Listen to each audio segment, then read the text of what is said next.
Assalamu alaikum wa rahmatullahi wa barakatuhu. This is Tariq. Today we are going to discuss about our draft in bank reconciliation statement.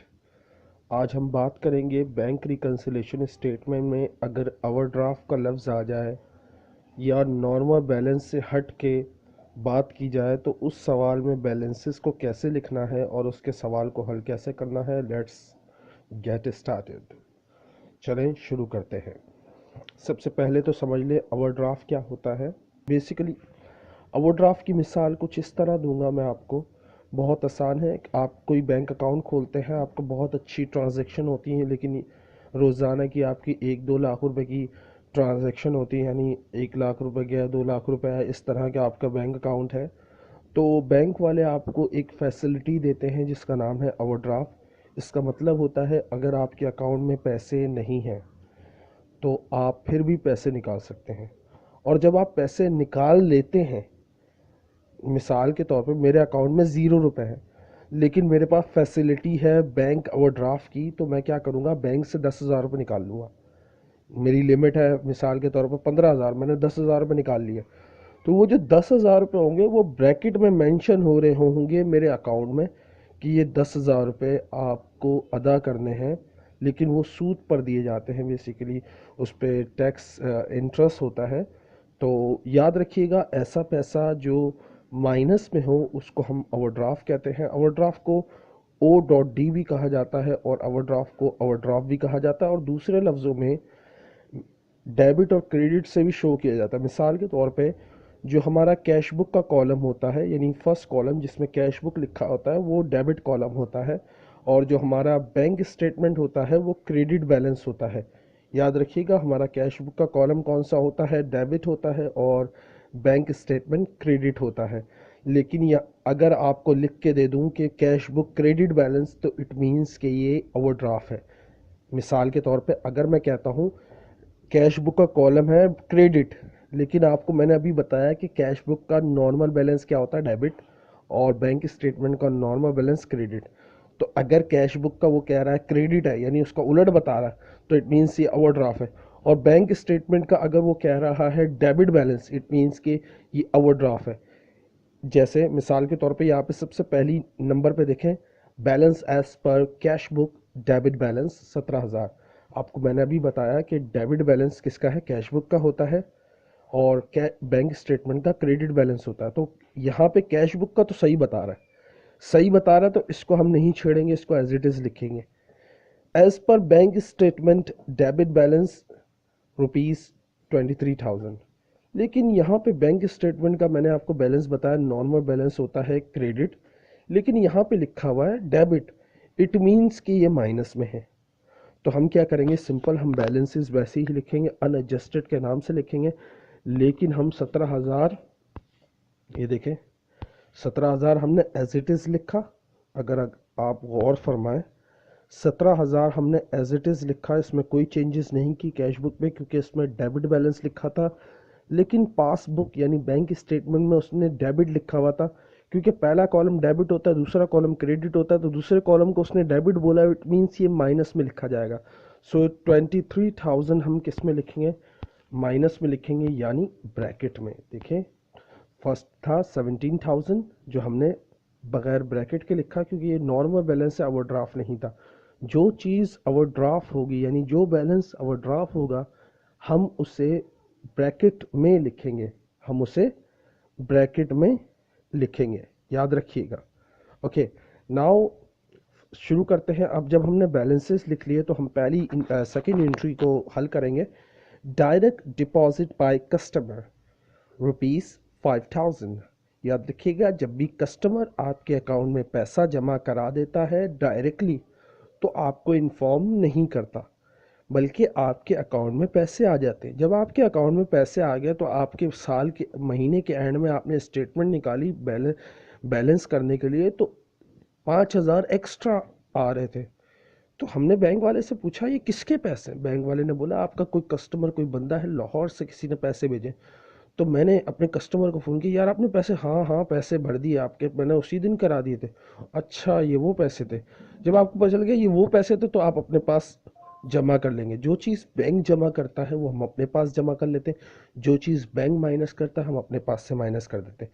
तो हम simply क्या करेंगे, add direct deposit by customer हम जमा कर देंगे। देखिए हम कैसे जमा करेंगे, ज़रा देखें। 17,000 में 5,000 जमा कर देंगे और इसके सामने लिखेंगे add direct deposit by customer या डायरेक्ट डिपॉजिट। 5,000 जमा किए, 17,000 में 22,000 हो गए। और जो दूसरी तरफ बैंक स्टेटमेंट हमने एज इट इज़ रहने दी, यानी एज इट इज़ ब्रैकेट में नीचे ले आए। उसके बाद अगली एंट्री देखते हैं। A check of rupees 18,000 issued in settlement of account was recorded in the cash book as rupees 13,000। हमने 18,000 जमा करने थे लेकिन गलती से हमने जमा कर दिए 13,000। सॉरी, इशू का मतलब हमने 18,000 दिए थे। इशू का मतलब अपने पास से माइनस करना। इशू का मतलब क्या होता है, अपने पास से माइनस करना। हमने 18,000 माइनस करने थे लेकिन गलती से हमने 13,000 माइनस किए। याद करें मैंने आपको रूल्स बताया था, कम माइनस किया तो और माइनस करेंगे, ज़्यादा माइनस किया तो जमा करेंगे। तो ये माइनस का रूल है। तो माइनस का रूल, कम माइनस किया तो और माइनस करेंगे। तो हम 18,000 में से 13,000 माइनस करके जो फ़र्क आएगा उसको माइनस करेंगे। याद रखिएगा, जो हम अमाउंट लेते हैं ना पहला लेते हैं ना दूसरा लेते हैं, ना हम 18,000 लेते हैं ना 13,000 लेते हैं। हम हर एरर में जो अमाउंट लिया जाता है वो दोनों का डिफरेंस लिया जाता है, यानी दोनों का फ़र्क निकाल के 18 में 13 गया तो हमारे पास जो अमाउंट आएगा वो हम लेस, यानी 13,000 माइनस किए, कम माइनस किया, कम माइनस किया तो और माइनस करेंगे। ये रूल याद रखें, कम माइनस किया तो और माइनस करेंगे। तो ये जो हम 18,000 में से 13,000 जो बच रहा है यानी 5,000 आएगा आई थिंक, वो हम माइनस कर देंगे कैश बुक से। क्योंकि गलती कहाँ हुई है, कैश बुक में। माइनस क्यों करेंगे, क्योंकि इशू का मतलब होता है माइनस करना। हमें 18,000 माइनस करने थे, हमने 13,000 कम माइनस किए तो और माइनस करेंगे कितने, 5,000। देखते हैं ज़रा। देखिए 22,000 में हमने क्या किया, लेस अकाउंट पेबल एरर, हमने 5,000 माइनस कर दिया। 22,000 में से 5,000 गया, 17,000 दोबारा से हो गया और 23,000 हमारा एज इट इज़ ब्रैकेट में दूसरी तरफ आ रहा है। नेक्स्ट देखें। नेक्स्ट है अनक्लियर चेक 37,000। अनक्लियर चेक मैं आपको पहले भी बता चुका हूँ। अनक्लियर चेक का मतलब होता है ऐसा चेक जो प्रोसेस में हो ना, वो उसको आप रिजेक्ट कह सकते हैं, हाँ, लेकिन वो 99% ये कहा जाता है कि वो आपके पैसे आ गए, क्योंकि आप अपने पास जमा कर चुके होते हो। अब 2 दिन बाद जवाब आए तो आपके हिसाब से पैसा मिल चुका है।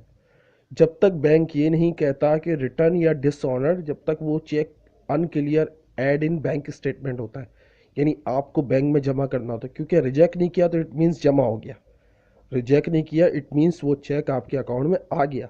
तो unclear cheque add in bank statement. तो 37,000 हम जमा कर देंगे।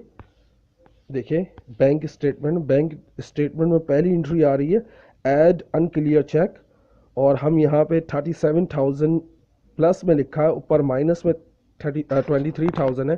23,000 कैलकुलेटर में माइनस में लिखे और प्लस में लिखे 37,000, तो आपके पास प्लस का आएगा 14,000। याद रखिएगा, कैलकुलेटर में माइनस प्लस माइनस हो रहा है लेकिन अमाउंट जो लिखा जाएगा वो प्लस में। उसका रीज़न ये है, जो साइन बड़े के साथ होता है वो लिखा जाता है।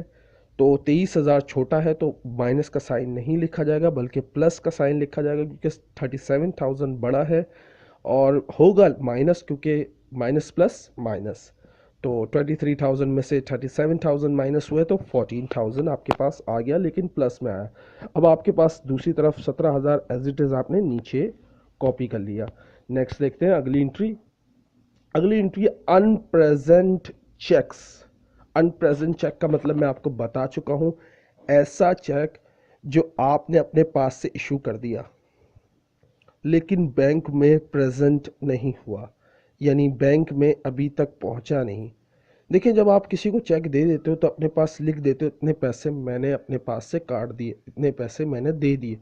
आपके हिसाब से वो पैसा कट गया, वो पैसा आपके पास से चला गया, लेकिन अभी तक आपका जो सप्लायर था जिसको आपने चेक दिया उससे जाके कैश नहीं कराया। लेकिन आज नहीं तो कल तो वो कैश कराएगा। एक अंडरस्टूड है, वो पैसा अमाउंट माइनस होना है। तो आप अपने पास से माइनस कर देते हो। तो अनप्रेजेंट चेक वाला ये हमेशा लेस होता है बैंक स्टेटमेंट से। कितना? 7,000। तो हम less in bank statement less unclear cheque, sorry unpresent cheque 7,000 bracket में लिखेंगे, क्योंकि माइनस वाली चीज़ को हम ब्रैकेट में लिखते हैं। 14,000 में से 7,000 गया तो हमारे पास 7,000 ही बैलेंस बचा, क्योंकि 14,000 में से 7,000 गया तो 7,000 ही बचा, लेकिन प्लस का। उसके बाद नेक्स्ट रूल देखते हैं। Made bank made direct payment for outstanding bill of business ₹10,000। याद रखिएगा, कोई भी पेमेंट बैंक अगर अपने पास से करती है, इट मीन्स कि वो हमारे अकाउंट से पैसे दे रही है, वो हमारे अकाउंट से पैसे काट रही है। याद रखिए, कोई भी चार्जेस हो, कोई भी पेमेंट हो जो बैंक कर रही हो, इट मीन्स कि वो आपके अकाउंट से कट रहे हैं। देखिए, एक मिसाल के तौर पे मिसाल ऐसा दूंगा। हमने बैंक वालों को कहा कि यार आप ना हमारे बिल भर दिया करें, कोई भी बिल हो सकता है, बिजली का बिल, गैस का बिल, जैसे आया आप भर दिया करें। तो वो ऑटोमेटिकली भर दिए जाते हैं। तो उसमें क्या होगा, जब वो भर दिए जाएंगे तो हमारे पास के हमारे अकाउंट में पैसे कट गए। तो जब हमने देखा हमारे पास से पैसे कट गए बैंक में, तो हमारा हक क्या बनता है, हम अपने पास लिख लें कि ये पैसे हमारे बैंक से ख़त्म हो गए। लेकिन बैंक में तो कट गए, बैंक वालों ने तो ये पैसा दे दिया, तो बैंक में तो कम हो गया। जो चीज़ बैंक माइनस करेगी वो हम अपने पास से माइनस करेंगे, जो चीज़ बैंक प्लस करेगी वो हम अपने पास से प्लस करेंगे, जो चीज़ हम प्लस करेंगे उसको बैंक में प्लस करेंगे, जो चीज़ हम माइनस करेंगे वो बैंक में माइनस करेंगे। यानी एक तरफ से होगा, दूसरी तरफ उलट हो जाए, दूसरी तरफ भी होना लाजिम है। तो बैंक माइनस करिए तो हम अपने पास से माइनस, अपने पास से मुराद कैश बुक से, तो 10,000 हम कैश बुक में माइनस कर देंगे। किस नाम से? Bill of outstanding. देखिए, लेस बिल पेबल। 10,000, 17,000 में से 10,000 माइनस किए, 70,000 में लेस किए 10,000, तो हमारे पास 7,000 बचा। दोनों बैलेंसेस बराबर हो गए और ये आखिरी एंट्री थी। अब आते हैं अपनी एंट्रीज पर, एडजस्टिंग एंट्रीज पे। हमेशा याद रखिएगा, एंट्री सिर्फ कैश बुक के कॉलम की बनती है, और याद रखिएगा जो कैश बुक में चीज़ जमा हो रही हो या लेस हो रही हो वही एंट्री बनती है। तो इसमें टोटल 3 एंट्रीज बनेंगी। पहली +5,000 की, दूसरी -5,000 की, और तीसरी -10,000 की। याद रखिएगा, डायरेक्ट डिपॉजिट वाली मैं एंट्री पहले भी करा चुका हूँ। डायरेक्ट डिपॉजिट का मतलब कस्टमर है, कस्टमर ने डायरेक्ट डिपॉजिट कराया तो कस्टमर को हम अकाउंट रिसीवेबल के नाम से याद करते हैं। तो जो अमाउंट प्लस में होगा उसको बैंक डेबिट हो जाता है, जिसका अमाउंट माइनस में होता है उसका बैंक क्रेडिट हो जाता है। अपोजिट में वो नाम लिखते हैं जो पार्टिकुलर में लिखा हो, लेकिन अगर पार्टिकुलर में चेक का जिक्र आ रहा है तो हम अकाउंट रिसीवेबल लिखते हैं। तो आप देखें, 5,000 की पहली एंट्री बना रहा हूँ। Bank debit account receivable credit 5,000। इसकी नरेशन आएगी, to record cheque direct deposit by customer. याद रखिएगा, बैंक 5,000 प्लस में था तो हमने बैंक डेबिट कर दिया, क्योंकि प्लस में आ रहा है कैश बुक में, अगर अमाउंट प्लस होता है तो हम बैंक को डेबिट करते हैं। और चेक का जिक्र है क्योंकि डायरेक्ट डिपॉजिट बाय कस्टमर, यानी बैंक में अमाउंट पैसा आया तो बैंक की बात कर रहे हैं, तो बैंक में पैसा कस्टमर ने दिया, कस्टमर को हम किसी वजह से दिया होगा, उधार की वजह से, तो हम अकाउंट रिसीवेबल को क्रेडिट कर देते हैं। तो नरेशन लिखेंगे, cheque direct deposit by customer. Second entry है एरर। एरर याद रखिएगा, बहुत सोच समझ के कीजिएगा। इशू का एरर होता है तो अकाउंट पेबल होता है, रिसीव का एरर होता है तो अकाउंट रिसीवेबल होता है। तो याद रखिएगा, हम एरर को बहुत सोच समझ के बनाते हैं, लेकिन इसकी नरेशन अगर आपको देखें, मैंने अकाउंट पेबल लिखा हुआ है क्योंकि चेक के लिए मैंने हमेशा आपको बताया कि अकाउंट रिसीवेबल होता है, लेकिन एरर में याद रखिएगा हम इशू चेक करते हैं। इशू चेक हमेशा जो होता है वो अकाउंट पेबल के लिए होता है, सही है। जो हम अपने पास से चेक काटते हैं वो अकाउंट पेबल होता है, जो हमें चेक मिलता है वो अकाउंट रिसीवेबल होता है। सो माइनस में अमाउंट है 5,000, तो 5,000 माइनस का मतलब बैंक क्रेडिट। याद रखिएगा, अब अगर अमाउंट प्लस में हो तो बैंक डेबिट, अगर अमाउंट माइनस हो रहा होगा तो बैंक क्रेडिट। तो इट मीन्स कि बैंक क्रेडिट हो रहा है तो अकाउंट पेबल को डेबिट कर देंगे। Account payable debit, bank credit. Sofa account payable debit 5,000, bank credit 5,000। तीसरी एंट्री हम क्या बनाएंगे, बिल पेबल का लफ्ज़ आ रहा है तो हम अमाउंट माइनस में है, बिल पेबल डेबिट और बैंक क्रेडिट। किस तरह, लेट्स सी। देखिए, bill payable debit 10,000, bank credit 10,000 to record payment of bill payable. Issue cheque का जिक्र आता है तो हम अकाउंट पेबल या बिल पेबल या नोट पेबल को डेबिट करते हैं। जब रिसीव चेक का जिक्र आता है तो हम अकाउंट रिसीबल को डेबिट करते हैं या क्रेडिट करते हैं। सो उम्मीद करता हूँ ये एंट्री आपको समझ में आई होगी, ये सवाल आपको समझ में आया होगा। इंशाल्लाह मिलते हैं अगले सवाल में। अस्सलाम वालेकुम।